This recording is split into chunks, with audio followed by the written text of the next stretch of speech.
Voici la dernière tendance culinaire qui frappe la Corée du Sud.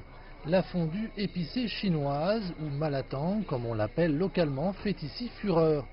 Les convives choisissent leurs ingrédients préférés tels que des légumes, des galettes de poisson ou encore du tofu, sans oublier une variété de viande. L'ensemble est ensuite préparé avant d'être consommé dans des bols individuels. C'est épicé et stimulant, c'est donc très addictif. Je pense que ça va aussi avec la bière, en particulier accompagné d'un ami après le travail. Aujourd'hui, c'est la première fois qu'on essaye. J'aime la clarté du bouillon contenant une sorte d'huile pimentée. Je pensais que ce serait gras, mais la sauce mala enlève vraiment la graisse et elle convient bien à mes papilles gustatives. Les Coréens sont généralement habitués aux aliments épicés.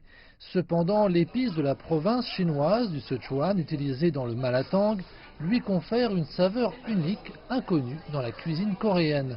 Les restaurateurs comptent bien tirer profit de cette tendance.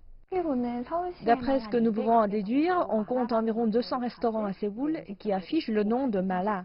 En 2019, c'est une soixantaine de nouvelles entreprises qui ont été enregistrées. Cela signifie que le nombre de restaurants a doublé par rapport à 2017.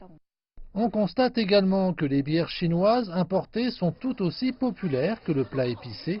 En fait, selon la plus grande chaîne de supermarchés de Corée du Sud, la vente de bières chinoises a connu une hausse ces dernières années.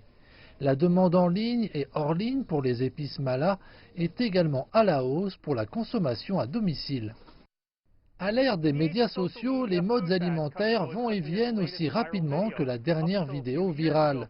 Il y a plusieurs années, par exemple, les brochettes d'agneau étaient ici à la mode. Maintenant, c'est la fondue chinoise.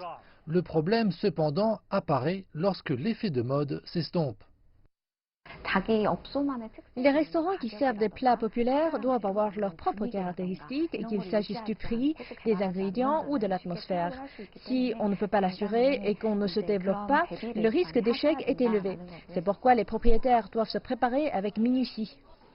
Les experts locaux estiment que l'essor récent de la cuisine chinoise est dû à l'augmentation des échanges transfrontaliers entre les deux pays. Un exemple de deux cultures qui permettent de réduire la fracture par l'alimentation piment après piment.